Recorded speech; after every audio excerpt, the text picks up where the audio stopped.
Okay, so here we are seeing what is the need for small modular reactors. So we were talking about the energy security. So even there also we are working on building our capacity as far as the nuclear power plants is concerned. So already like we are having a certain functional nuclear power plants, but right now we are moving towards firstly the second stage of again the nuclear energy transition. And here we're talking about particularly the small modular reactors. So the current status of nuclear power generation in India as of now, it is a renewable source of generation. So current capacities 8,180 megawatts against 6,780 in 2023, March 31st. Then we are seeing that it constitutes right now 2.8% of all India electricity generation. And important institutional stakeholder in the nuclear energy sector is the Nuclear Power Corporation of India Limited, which is again a public sector undertaking. And the projects, they are in these states like Tamil Nadu, where we have the Kudankulam nuclear power plant, which is being constructed with the help of Russia. In Maharashtra, then Gujarat, Rajasthan, Karnataka, and UP. So in UP, it is the Narora nuclear power plant. And Rajasthan, may we have the Rawatbhatta. And Maharashtra, may I think T से start होता है क्या नाम? I'm not able to recall it exactly.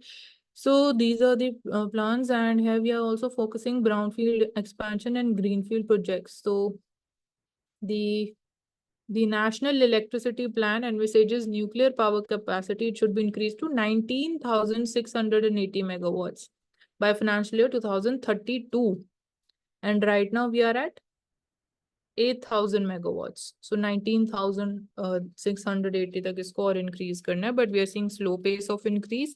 Gestation period of definitely nuclear power projects is long because of the safety concerns which is associated with it.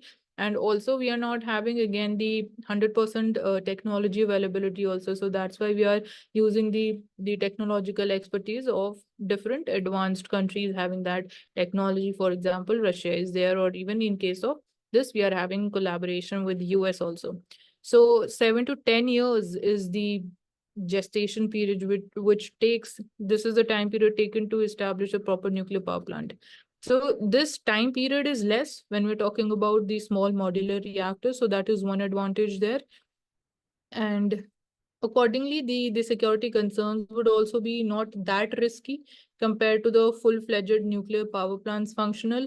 And here we can also manage the nuclear waste that is being generated. So even the cost of construction of these projects would be competitive and less compared to the other nuclear functional power plants that we are having. So this is there, and private sector participation would be the another thing that we are focusing upon for these SMRs segment. So that is helping us in the availability of the working capital. And 17 crore rupees is the total capital cost of a large nuclear power plant projects, which also have a long gestation period. 17 crore rupees for construction of one plant. And here, if I'm looking for the cost mentioned for any the smaller ones. Okay. Context of the renewed emphasis on these small power plants. So firstly, we require more of research and development for these SMR technology. Newer technologies are definitely needed here. Source of clean energy generation. And this would be also acting as important backup sources, again, for energy security. And this is important. So given that how specifically we are seeing challenging conditions during the peak hour demand, so in that case, with the changing climate change goals, this would also help us in meeting the Panchamrit targets that is there. That is in like generating 50% of energy from the renewable energy sources and reducing the share of again the energy generated from the fossil fuel sources. So these are certain targets, and this is clean, so it would be also helping us in meeting the carbon neutrality by 2070, the zero carbon emissions. So joint ventures are being promoted by NPCIL, National, I think this is the Nuclear Power Corporation of India Limited is the full form for NPCIL. So these are certain policy steps, and we are having the Atomic Energy Act of 1962. So this was amended in 2016 so as to allow the participation of private sector. So although we are seeing there are very limited number of JVs that we have seen so far after the amendment in 2016, and this was majorly meant to increase the pace of development for these projects. So financing is one challenge that we are seeing, and viability gap funding can help here, increasing the PPPs and the joint ventures. So concerns about the raw material availability, as we say that the critical minerals there, China is the major, the having monopoly there. So Department of Atomic Energy, we are seeing that in Kerala we are having, for example, the deposits of monazite sand, but we are 100% we are importing uranium in India, which is again required for the first generation of the nuclear power plants. So moving towards the second generation, we'll be using the byproduct from the first stage, that is plutonium, that would be used as the fuel in the second stage. So there it can help us, and जो using thorium है वो last third stage में होता है, and in that case India has adequate amount of domestic availability of thorium. So although that is going to take time, so this one is this concern. So this would be again the external player would be deciding the cost of the raw material. So that also raises concerns for how we are going to manage the current account deficit in this respect. So risk profile, because it is again a part of the important and critical infrastructure in India. These are located in the coastal area so that we're able to reduce the risk. They are far away from the human habitations, even if there is any kind of a disaster or a mishappening. And so that's there. So in this case, like for example, Fukushima and Daiichi disaster जो हुआ था Japan 2011 में. So implementing the learnings from there, following more of safety standards to reduce the cost also. And safety measures are also taken care of by WANO, which is the World Association of Nuclear Operators. So this is the player which reviews the performance and the operations of the nuclear reactors in different countries. So very important article for us. So again, as we we're talking about the share of the thermal power capacity, so this is like we are seeing positive developments in the sense that after 1960, the share of the coal in terms of the proportionate share that is it has in terms of generating electricity in India has reduced from approximately uh, I think 56 or 57%, it is reduced to 47%. So this is one thing that is its share has fallen below 50%. And we are seeing that successful transition is actually happening when talking about the generation from the green energy or the renewable sources. So यहाँ पे overall thermal power की बात हो रही है तो that is going to fall to 67% by financial year 2026. So renewables का current share is set to increase to 20%.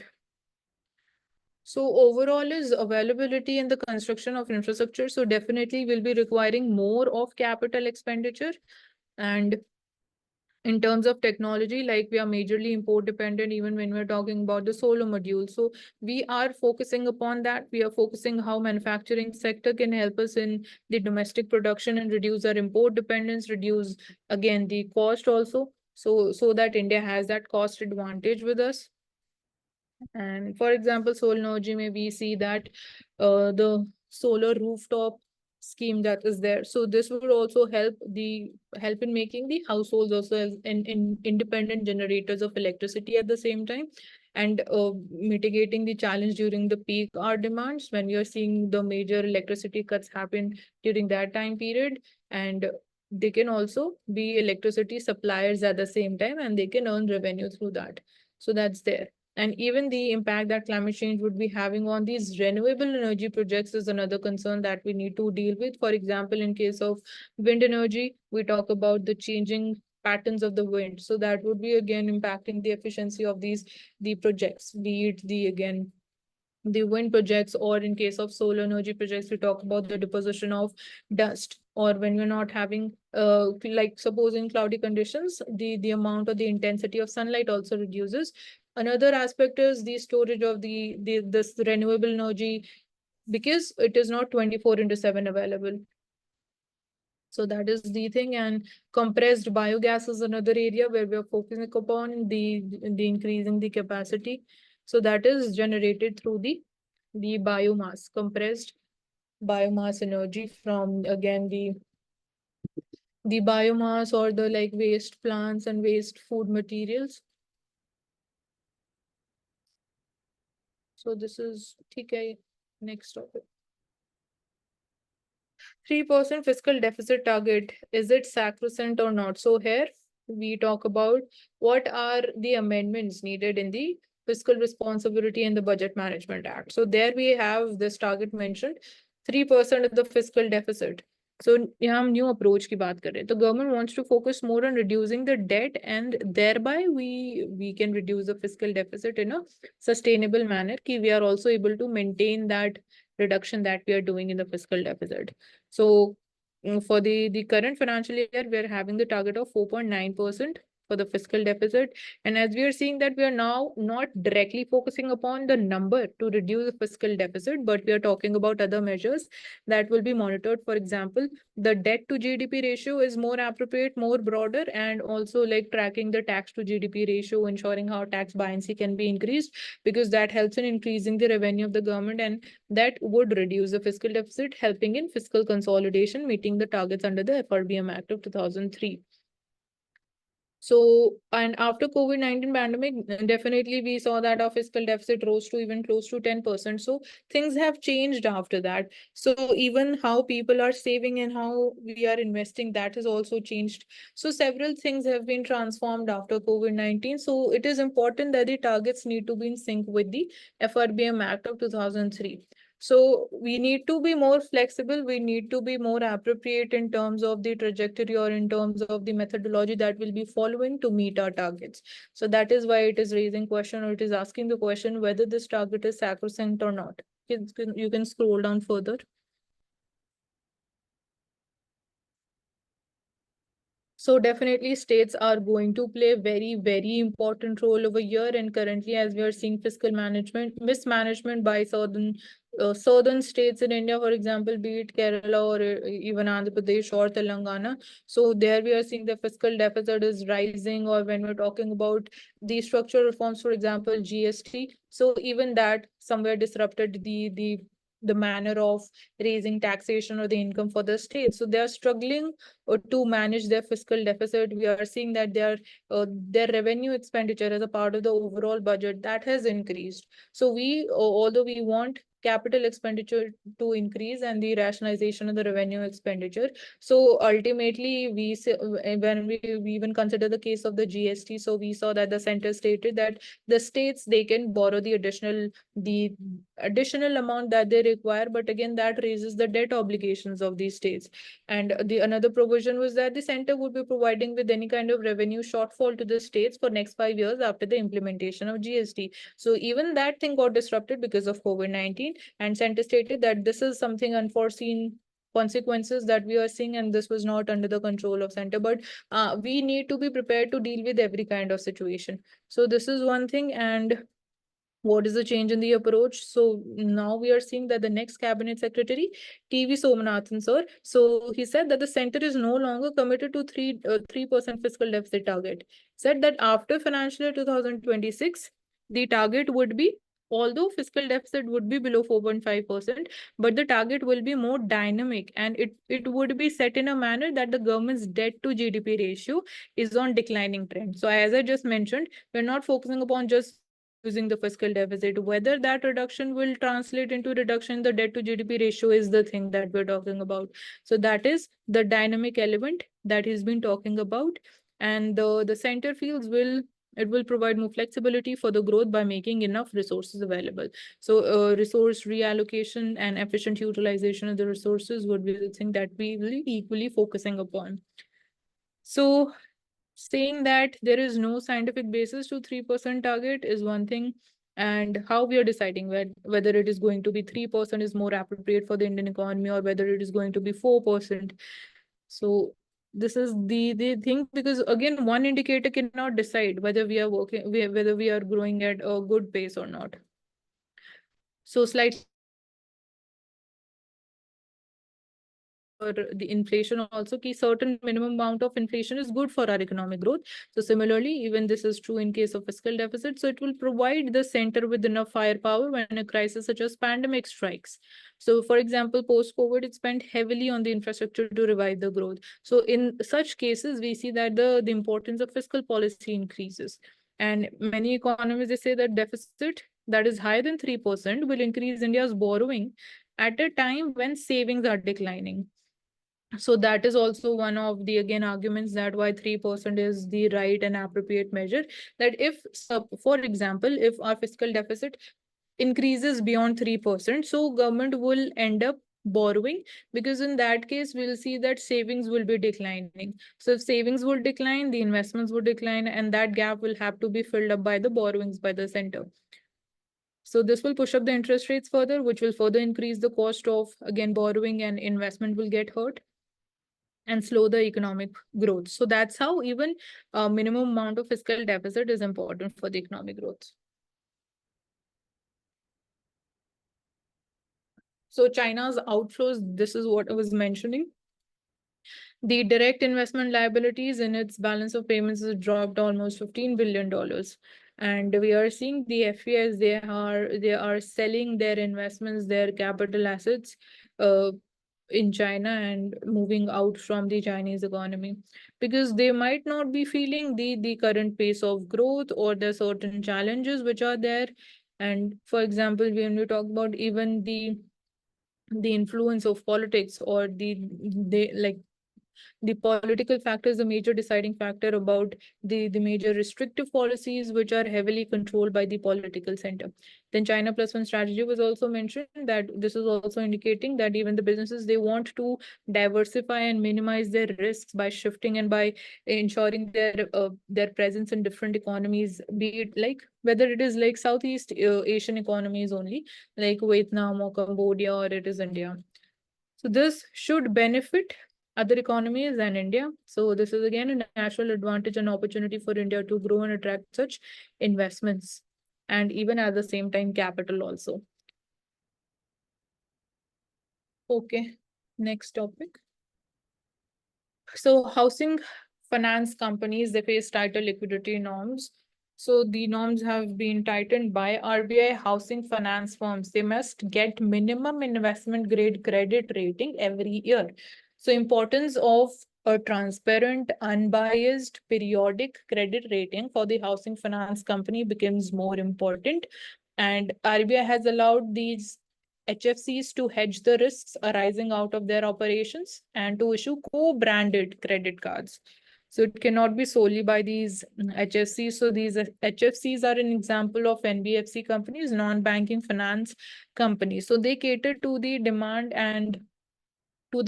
of particularly financing for the houses, so the home loans that they provide. So they also somewhere help in addressing the credit needs of the people, and not that entire burden shifting to the banks. So that is the importance of NBFCs that we say, but the regulation is at the same time very important. So we are having this Finance Act 2019, which was amended. It amended the National Housing Bank Act of 1987. So it conferred the powers to RBI for their regulation. So transfer of regulations, so for example, the mortgage lenders to RBI was there. So what else changes are being made? So there are certain, again, deposit taking, while rest are for all the mortgage lenders. So for example, the housing finance companies that raise the public deposits, they need to maintain 13% of the liquid assets against such deposits. So this is one regulatory norm, 13% of the liquid assets should be available with them. And this is now being raised to 15%. So this is one change. And currently, as they are accepting the public deposits, they are subject to more relaxed prudential parameters on the deposit acceptance as compared to the NBFCs. So here, so that the default does not increase, the NPAs do not increase, there is again safety of both that the business remains functional, and the rights and the interest of even the depositors is protected. So regulation becomes important.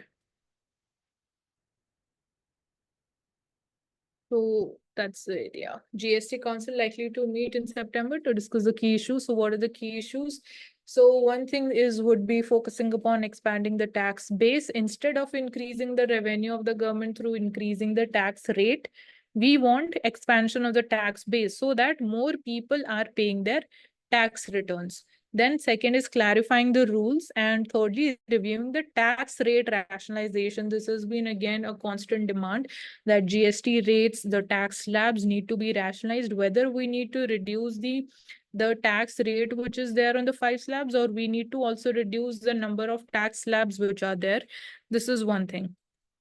So, and another recent reform that was announced by GST Council was the formation of GST appellate tribunals, so that again specialized mechanism is there in order to deal specifically with the cases related to GST disputes would be dealt by.